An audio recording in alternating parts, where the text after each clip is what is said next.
bonjour à toutes et à tous. Très heureux de vous retrouver sur Tandem TV avec un invité. Je ne sais même pas si je dois dire invité, c'est un ami parce que je vais vous raconter d'abord comment je l'ai rencontré. Salut David Serrero, en Comment direct vas-tu, de, mon cher? en direct de New York, oui. Ben, je voudrais quand même, parce qu'on va se tutoyer, parce que ce serait ridicule de commencer à se vous voyez. Je voudrais raconter simplement, je ne sais pas si tu t'en souviens, mais le moment où on s'est vraiment rencontrés. J'étais un animateur sur une radio bien connue à Paris, RCJ, une des radios juives de Paris, et j'animais une émission le matin avec beaucoup d'humour, où j'avais des auditeurs en ligne, et puis les auditeurs en ligne, souvent c'est eux qui vont au spectacle. Et apparemment, c'était très drôle ce qui se passait en antenne.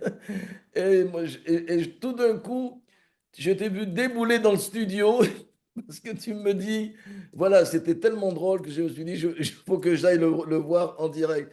Et ça m'est resté, quoi. C'est comme ça qu'on s'est rencontrés. C'est vrai qu'à l'époque, quand même, tu étais le baryton bien connu, que tu es toujours resté d'ailleurs, mais un baryton, surtout, je dirais, opératique ou des opérettes que tu faisais à Paris, même si je me souviens avoir assisté à un spectacle de théâtre, au théâtre dans le 16e, je me souviens plus, c'était un théâtre qu'il y avait là-bas. Enfin, mais depuis une douzaine d'années, mon cher David Serrero, vous vivez aux États-Unis, à New York, et là, le baryton est devenu opera singer, vous êtes acteur, filmmaker, vous réalisez des films, director, donc c'est encore plus important, et surtout producteur. Et là, en 12 ans, c'est la consécration, quoi, puisque vous faites tout, vous êtes un multi-artiste, et parce qu'on vous retrouve quand même, encore une fois, dans votre spécialité qui est l'opéra, vous chantez toujours, même d'ailleurs dans des synagogues, vous avez tourné dans des films, des séries américaines, vous avez fait plusieurs films, on va en parler, mais ce qui est extraordinaire, c'est que ça s'est fait en espace de 10 12 ans, quoi. Vous êtes arrivé, racontez-moi comment ça s'est passé. Vous êtes arrivé aux États-Unis il y a quoi? Il y a 12 ans, 10 ans, 11 ans? Ben oui, d'abord, mon cher William, je tiens à te remercier pour cette opportunité. Et ce que tu évoques, bien sûr, c'est très touchant, c'est plein de bienveillance, mais de t'entendre quand tu m'as appelé pour faire cette interview, de te lire, de te voir, ça me ramène à une époque. Mais alors, si tu savais. Et une époque pleine de nostalgie, plein de souvenirs. Tu parlais de RCJ. Je me dois bien entendu d'avoir une pensée pour notre ami Gilles Taïeb, pour toute cette époque-là où bah, il y avait tellement de choses qui se passaient dans la communauté. Et je tiens vraiment à remercier la communauté qui m'a un peu aidé à démarrer, quoi. Qui m'a beaucoup aidé à démarrer. Et puis des gens comme toi qui m'ont tordu la main, des gens comme Gilles Taïeb qui m'a placé sur scène, dans des galas, etc. Et pour moi, ça avait une valeur extraordinaire. Donc Sandrine aussi, puis Shlomo Malka, toute cette team Ils sont qu'il y tous avait à là. l'époque. J'espère Mais qu'ils vont toi, écouter. William, Je vais leur envoyer l'interview, il n'y a pas de problème. ah non, il faut les embrasser très fort. Et moi, j'oublie jamais, je m'habituerai jamais au fait, non, mais c'est normal, je suis bon, donc forcément, les gens sont bons avec moi. Non, je me sentirai toujours euh, petit comparé lorsqu'on fait des actes de gentillesse comme ça et de bienveillance. Mais toi, William, écoute-moi bien. Là, tu es Attention. d'une drôlerie. Mais je me souviens, en fait, j'étais rentré et je crois que tu faisais un quiz euh, pour Oui, gagner en plus rien. C'est-à-dire qu'il n'y avait rien à gagner. Mais les gens, ils appelaient, ils jouaient. Il n'y si, avait rien à attention, gagner. j'ai fait gagner, et ça, je crois que j'ai le seul animateur au monde à avoir fait ça, j'ai fait gagner Ouais. des parts de pizza qu'il fallait aller récupérer à Sarcelles. Oui, mais enfin, c'est une autre vie. Mais enfin, là, on est là pour parler Et de tu toi, mon cher disais, il y David. avait des questions. Et c'était ça qui voulait tuer. C'est que tu disais, Ah oui. dites-nous au kilomètre carré, au mètre près, la distance entre telle ville et telle ville. Et les gens, ils appelaient, ils disaient un chiffre au hasard. Je savais même pas c'était quoi la distance. Non, je ne Je connaissais disais, pas bon, c'est évidemment. pas ça, mais c'est pas grave, vous êtes proche.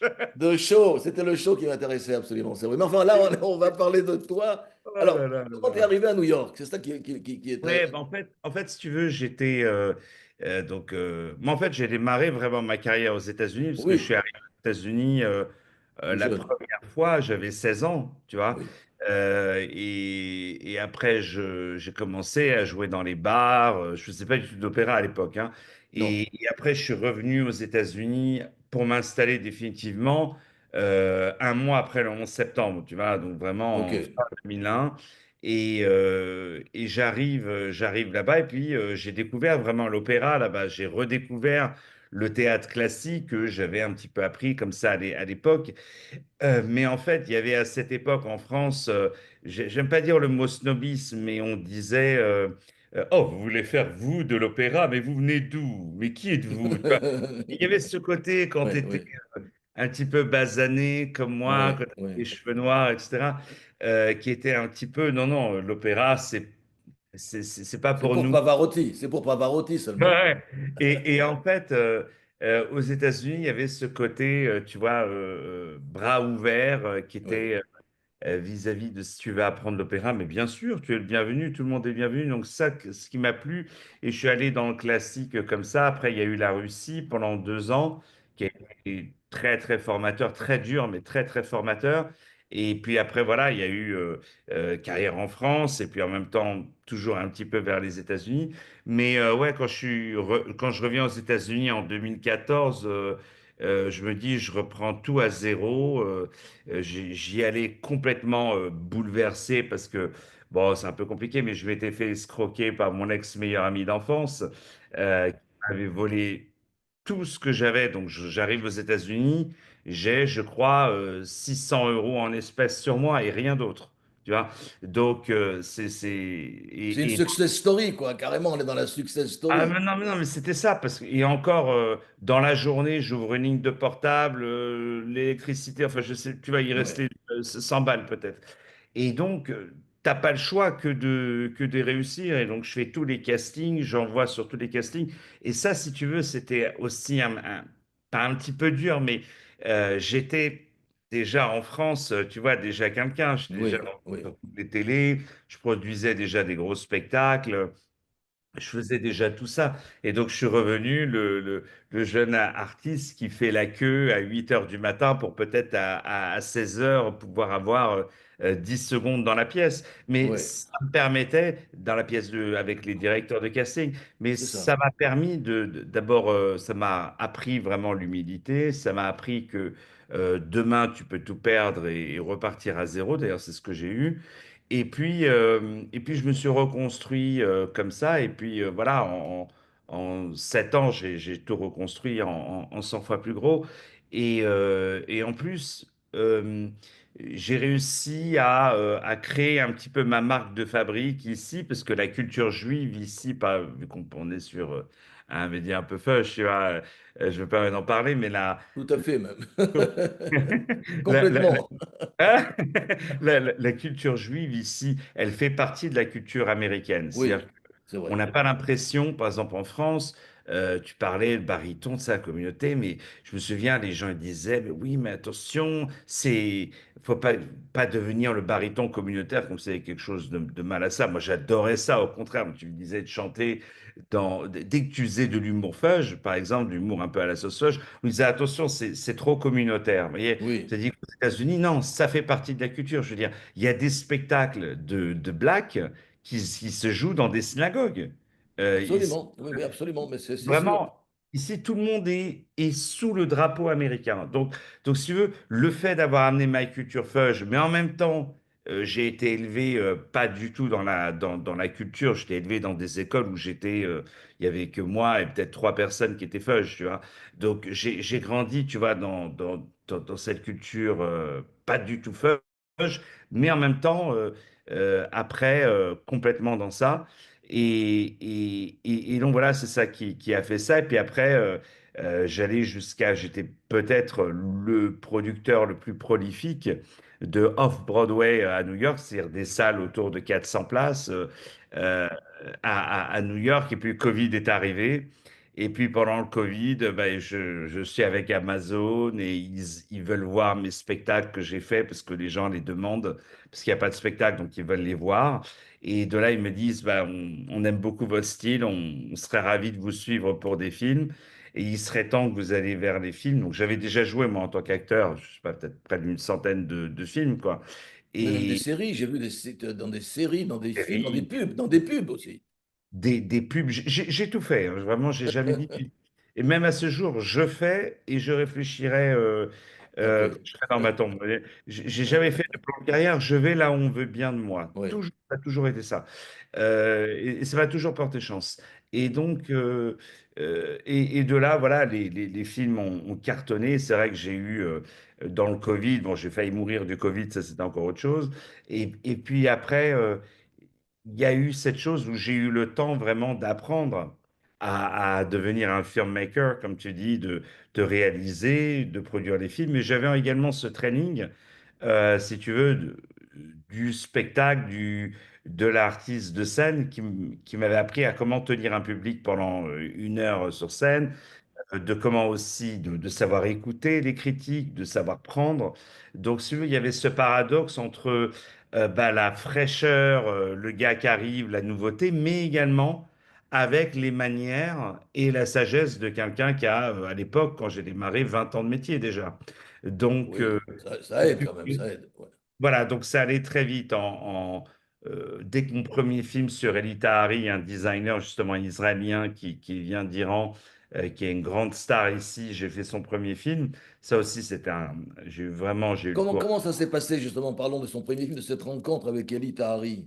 Ouais. Ben, très simplement, tu vois, le destin, je fais un spectacle à New York, une comédie musicale qui s'appelle Lost in the Disco, avec Lisa Azuelos, justement la Ah réalisatrice oui, la française, réalisatrice, absolument. Oui, qu'on oui. aime, qu'on adore, grande, grande LOL, LOL, le réalisatrice. film LOL, c'est ça, non? LOL, ouais, et Oui, puis Comme tu es belle, enfin oui, tout, comme t'es belle, absolument. tout ça, Dalida, etc., qui est mon mentor, qui est une femme que j'aime profondément et qui croit en moi. Alors, on parlait de bienveillance, alors là, on y est dedans, mais qui en même temps est exigeante avec moi. C'est qu'elle ne me laisse pas, elle me dit non, ça, c'est pas bien. Non, trop, c'est pas assez ci, c'est pas assez ça. Donc, c'est vraiment ça que j'aime. Et donc, on fait une comédie musicale ensemble à New York. Tu vois, qui marche super, on est plein, enfin vraiment un truc formidable. Et de là, j'ai eu l'idée d'avoir une fille en roller skate, tu sais, qui danse un peu pendant le spectacle disco. Et donc, cette fille me dit, écoute, moi je connais très bien depuis presque 40 ans un designer qui s'appelle Elie Tahari, qui lui adore le disco, etc. Ah, ok, ok. Et en même temps que je faisais ça, je produisais le festival du film Séfarade de New York. J'étais le Ah, producteur du festival, ouais, pendant 8 ans. Et puis après, ils m'ont. Et j'ai dit, bah, tiens, on va honorer pas que des réalisateurs séfarades ou des gens du monde du film séfarade, parce qu'on avait un peu fait le tour. J'ai dit, viens, on va ouvrir sur la mode. Et il y avait une fille iranienne qui nous a dit, bah, il y a Elita Arrive. J'ai dit, bah, je connais une fille dans mon spectacle qui connaît justement Elita Arrive. Et de là, je l'ai joint, je l'ai invité au festival, il a été honoré, il était très content, et il a vu comment j'ai bien organisé, la bienveillance, etc. Et pendant le Covid, justement, j'ai cette relation avec Amazon qui me disent, alors je ne pouvais pas faire de film, je dis, bah, tiens, je vais faire un documentaire, mais sur qui? Et je marche un petit peu, j'habite à côté de Times Square, je marche un peu dans Times Square qui était complètement désert à cette époque, on est en juin 2020, et je tombe sur la fille qui fait le roller skate, là, qui s'appelle Lee. Et dès que je la vois, je dis, ça y est, je sais sur qui je vais faire mon premier film, sur l'Itari, je lui en parle, il avait le temps. Et dès que le film est sorti, j'ai fait un film sur Lisa Azuelos, justement, après Hélène Grimaud, la grande pianiste, et puis après, je me fais quelque chose sur Elie Chouraki, après, il y a eu tout de suite Richard Orlinski, alors et parlons-en de après, Richard Wolinski, parlons-en justement. avec plaisir. Comment t'es arrivé à cet artiste? C'est un peintre, si je ne me trompe pas, non? Ou un sculpteur? C'est un très grand sculpteur, Oui, qui voilà. est un sculpteur absolument extraordinaire, qui est vraiment quelqu'un qui est très, très, très intelligent. C'est à des artistes que j'ai remarqué, qui font un art qui est très très beau, mais ils n'ont pas vraiment l'intelligence de l'artiste. On voit beaucoup, c'est plus percutant chez les acteurs, par exemple, ou chez les chanteurs, mais lui, c'est un très très grand artiste et un homme extrêmement brillant, intelligent, qui bosse tout le temps, qui lâche rien, qui croit vraiment en ce qu'il fait, parce qu'il y en a beaucoup au bout de 20 ans, au bout de 30 ans, et puis il s'est reconverti, lui, dans l'art, hein. À la base, il était dans l'immobilier, et il a une histoire absolument passionnante, mais surtout, il a une très très très très grande intelligence derrière son art. Et moi, c'est vrai, c'est une grande success story à la française dont il fait partie. Et j'ai connu Richard chanter dans les galas, tu sais, et lui, il offrait ses premières œuvres, tu vois, à offrir comme ça. Donc, je vais pas dire qu'on a démarré un peu en même temps, mais on s'est chevauché, tu vois, un petit peu, on va dire.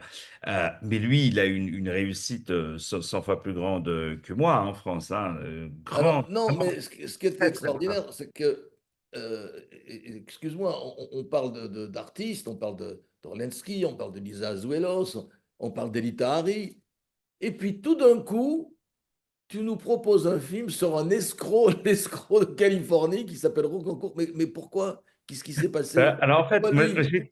j'ai toujours été passionné par ces destins et ces gens qui changeaient le game, tu vois, qui changeaient un petit peu Les leur game changers, industrie. ce qu'on appelle les game changers, voilà, absolument. Game changer, voilà, comme Elita Hari, Elisa Azuelos dans ses films, c'était la première à amener vraiment des personnages féminins comme ça, mais avec un jeu, une direction d'acteur très naturelle au point où, en tant que spectateur, on oublie qu'il y a une caméra.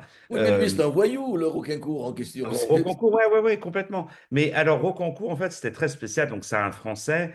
Et en fait, il a fait un livre qui s'appelle Mes vies, qui était un des plus grands best-sellers au début des années 2000. Et moi, je me souviens, c'était mon livre de chevet. Enfin, pour toute ma génération, le livre de Rocancourt, c'était vraiment le best-seller parce que on a tous en nous un petit peu quelque chose de Rocancourt, quelque part. C'est que, Oui, si tu ok. veux, combien de fois, moi, je suis rentré dans des soirées de la jet set parisienne en disant mais je suis, vous savez pas qui je suis, mais je suis, Et lui, bah, il l'a fait puissance 10, mais il s'est fait passer pour un héritier de Rockefeller.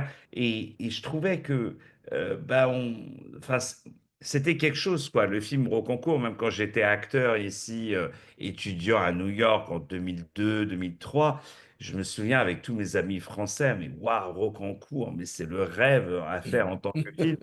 Et c'est vrai Ouais. qu'il y a eu Martin Scorsese, il y a eu Michael Mann, il y a eu enfin tous les plus grands, même Thomas Langman, il lui avait acheté les droits, ont pu faire le film et ça s'est jamais fait. Pas souvent, pas toujours à cause de lui, mais ça s'est jamais fait. Et moi c'est vrai, voilà, sur tous les films que je t'ai dit, bah, je mets un peu des graines un peu partout. Des fois ça se fait pas. Des fois je me rends compte que finalement bah ça va pas le faire. Euh, mais là, c'est vrai que voilà que je voulais vraiment faire quelque chose avec lui. Puis il a un avocat absolument extraordinaire, Jérôme Boursican, que j'embrasse au passage, qui justement bah, a fait le lien, a vu mon travail, il en a parlé à Christophe. Et Christophe voulait pas faire de film. Il a dit ça, il en a eu marre. Parce qu'il y a eu quelque chose avec Canal qui avait été fait, qui était vraiment, dont il était vraiment pas content, et je le comprends. Et j'ai dit non, non, moi je veux faire un film, je veux traiter son histoire, j'ai du respect pour son histoire. D'ailleurs, je ne peux pas faire de film sur des gens que je n'aime pas, que je n'admire pas, parce C'était qu'un pas un film, film à c'est un charge, homme. quoi. Ouais, ah oui, oui, complètement. Et c'est un film où je voulais l'écouter. D'abord, il démarre avec une phrase qui est extraordinaire. Il dit, ne me jugez pas, les tribunaux s'en sont déjà chargés. Vous voyez? Et Oui, j'ai trouvé que ça rentrait tellement dans l'air du temps, de la cancel culture, de toutes ces oui. choses-là. Et j'ai fait le film et moi, j'avais peur, en fait, en tant que réalisateur, qu'on croit que je soutiens ce qu'il a fait. Et je me souviens, j'avais appelé certains de mes mentors. Il me dit, mais non, quand Coppola ou quand un autre réalisateur il fait un film sur la mafia, ça veut pas dire qu'il est pour la mafia ou pour le crime, ou quelqu'un qui fait un film sur, je sais pas, un tremblement de terre, qu'il souhaite qu'il y ait des tremblements de terre partout. Non, toi, tu racontes une histoire. Et c'est vrai que cette histoire a été extraordinaire. Et c'est ça vraiment qui m'a lancé en France, hein. C'est ce film-là. parce que tout de suite, j'étais sur toutes les télés, tous les JT, toute la presse, et puis Le Figaro, on me dit surtout n'invite pas Le Figaro parce que tu pars déjà sur un personnage qui est très, très, très, très difficile. Tu vois, il y a personne qui va dire, oh là là, vous avez fait un film sur le SS, mais il était d'une émotion. Tu vois ce que je veux dire? Les gens, ils vont avoir cette distance vis-à-vis du personnage, hein. Je ne compare pas au concours à un SS, bien entendu, hein, que Dieu en préserve. Mais voilà. Et là, on se dit, mais. Et là, ils veulent venir, ils veulent voir. J'ai dit, bon, ok, on va voir.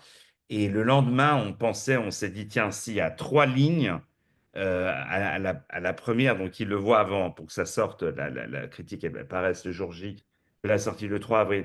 Et donc, si on avait trois phrases, ou même juste le nom du film mentionné dans la liste des sorties du Figaro, on était content. Et d'un autre côté, moi, j'ouvre le journal et je ne le vois pas. Donc, d'un côté, je suis soulagé parce que le Figaro, ils sont connus pour défoncer les films, hein. Même Qu'est-ce qu'on a fait au bon Dieu, qui est un des plus grands succès, ils l'ont Ouais. défoncé à la critique, quoi. Il y a plein des Astérix, il y a eu plein de films comme ça qui ont pris cher. Et je regarde, j'ai même pas vu la suite du journal, et ils ont fait non pas deux lignes, non pas trois lignes, mais quatre pages entières sur le film, en disant, voilà, enfin, des dithyrambiques, et que là, c'est passé. Mais il me l'avait dit au concours, il m'avait dit, tu rentreras dans l'histoire du cinéma français pour être celui qui a réussi à faire le film Rocancourt. Et je dis pas l'histoire, je vais pas jusque-là, mais c'est vrai que les gens vraiment me disent, ah, mais tu es celui qui a fait le film Rocancourt, ah, t'es ce... Il y a quelque chose. Et C'est après, c'est- c'est vrai que ça allait très vite, c'est une quoi. médaille, c'est comme un award. Mais alors, Ouais. maintenant, il nous reste peu de temps, c'est vrai qu'on pourrait parler des heures avec toi. Mais d'abord, il y a des films qui sortent à Cannes, déjà. Combien de films qui sortent à Cannes? Deux Alors, films j'en déjà? ai deux. Alors, trois exactement. Il y Ah en a bon? un où je suis en Waouh. tant qu'acteur, qui s'appelle Beauty of Poverty, qui est fait par une fille libanaise absolument exceptionnelle que j'embrasse au passage, Sandy Awa, dans lequel j'ai un des premiers rôles dans le film. C'est pas le premier rôle, mais elle, c'est le premier rôle vraiment. Mais moi, on va dire premier rôle masculin, qui sort là-bas, qui est projeté, je crois, le 20. Oui, Et puis moi, en tant que réalisateur et producteur, j'ai un film sur Richard Orlinski, justement, qui est projeté oui, dont là-bas on vient de parler. Oui, le 19, oui. avec une after party, tout ça. Et puis j'ai un film sur mon idole. Alors là, Alors vraiment, voilà, parlons-en pour terminer. Parce ah, c'est qu'on a voilà, vraiment, voilà. sur Clavier. C'est quelle idée d'avoir fait un film sur Clavier, quoi. Bon, c'est ton idole, d'accord? Mais là, il y a la vis comica je ne sais pas, il y a une pléiade d'acteurs, comédiens, comiques, etc. C'est pourquoi ce film sur Clavier, pour terminer? En fait, vraiment, Christian Clavier, c'est mon maître. Tu vois, le premier film vraiment que j'ai vu au cinéma, à part les petits dessins animés ou les trucs, c'était Les Visiteurs, justement. Tu vois. Ok, Donc, si tu veux, moi, j'ai eu un choc vraiment de cinéma avec Les Visiteurs où je me suis dit, ben, c'est ça le cinéma. C'est une belle histoire, on s'amuse, et même quand tu regardes aujourd'hui, ça n'a pas vieilli, quoi, Les Visiteurs. C'est toujours oui, aussi drôle, c'est toujours aussi fort, c'est toujours aussi bien joué. Et puis le théâtre. Et puis j'ai eu cette rencontre avec Christian Clavier lors du festival Napoléon que j'ai créé justement parce que j'aime beaucoup Napoléon, j'aime beaucoup l'histoire, j'aime beaucoup l'histoire de France, etc. Et j'avais créé ce festival et lui, il a joué Napoléon, c'est un des plus grands Napoléons de l'histoire. oui, Et donc, il était venu, on a sympathisé comme ça, et je rêvais de faire un film. Je venais de sortir Tahari à peine, hein, c'est tout. Et donc, il a attendu que ça se fasse, et lui aussi, parce que c'est quelqu'un de très pudique qui n'aime pas parler de lui. Et moi, ce qui m'intéressait, c'était pas parler forcément de il est né tel jour, etc., puisque ça, on peut le trouver sur Google, mais de comprendre sa cuisine, c'est-à-dire de comprendre comment est-ce qu'il préparait, comment est-ce qu'il écrivait, comment, parce que ce soit Les Visiteurs ou tous les films qu'il a fait, pratiquement Les Anges Gardiens, etc., il a écrit les rôles, il est co-scénariste, il est producteur, il est aussi l'auteur de son personnage. Et c'est vrai que voilà, que pour moi, c'est un maître, c'est vraiment le Louis de Funès d'aujourd'hui. Et donc, pas un donc c'est deuxième. un film sur lui. C'est C'est un un film film. sur lui, et dans le film, j'ai Jean Reno, j'ai Didier Bourdon, j'ai Philippe Lachaud, j'ai Alain Chabat, j'ai enfin, des réalisateurs extraordinaires, Jean-Marie Poiret, Patrice Lecomte. J'ai vraiment une, comme Et tu qu'est-ce dis, qu'ils une font? Ils parlent de brigade. clavier? Ils vont parler de clavier ou ils Oui, jouent? voilà, il parle de clavier, mais Ok. je voulais pas non plus que ce soit euh, Un euh, documentaire, quoi. C'est pas un lui est documentaire. super, ouais, voilà, lui est super, lui est génial, Ouais, ça on le sait, mais plutôt qui parle aussi de leur métier et qui parle de cet art qui est celui de la comédie populaire à la ouais, française. à la française. Et qui aurait pas rêvé, enfin, en tant qu'acteur, moi j'aurais rêvé d'avoir un film sur Louis de Funès où il parle, comment il se Oui. prépare, comment il crée ses personnages, comment C'est trop il tard, hein. Je veux pas je veux pas t'affoler, mais c'est trop tard déjà. Ouais. Oui, voilà. Et ben, je me suis dit, ah, écoute, avec Christian Clavier, et Il vaut même, mieux. ça a été quelque chose aussi qu'il se lâche dans ça, mais c'est un artiste tellement généreux, un homme tellement exceptionnel, d'une bonté, et d'une grâce, d'une intelligence, d'une brillance. Enfin, pour moi, Et puis, moi, jamais, à côté de lui, je me sens tellement petit, quoi. C'est tellement un Et ça très, très. s'appelle la vis comica. Ça veut dire quoi, la vis Alors, comica? la vis comica, c'est un terme latin qui est connu chez les comiques, c'est-à-dire c'est quelqu'un qui a l'art de faire rire. Vous Ah, voyez, d'accord, ok, très bien. Louis de Funès, s'il arrive, il fait comme ça, tout le monde rigole. Christian Clavier, il arrive, il dit bonjour, tout le monde rigole.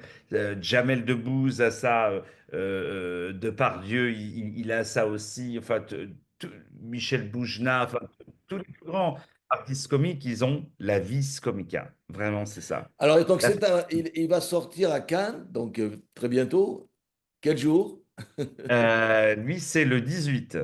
Le 18. Je te dis pas les Et- 3 jours que j'ai. Le 18, Oui, hein, c'est pour ça que je préférais j'ai pas ça. attendu 20 ans pour avoir ça, et en 3 jours, j'ai les trois en même Je ne temps. dirais que deux mots, kol kavod en hébreu, tu vois. Bon, Merci, écoute, on Abribas. pourrait effectivement Abribas. on aura l'occasion de reparler, par exemple, d'un projet avec, excuse-moi, avec Tyson. Bon, Oui, il y a Mike plein de Tyson. choses, avec Mike Tyson, bien sûr.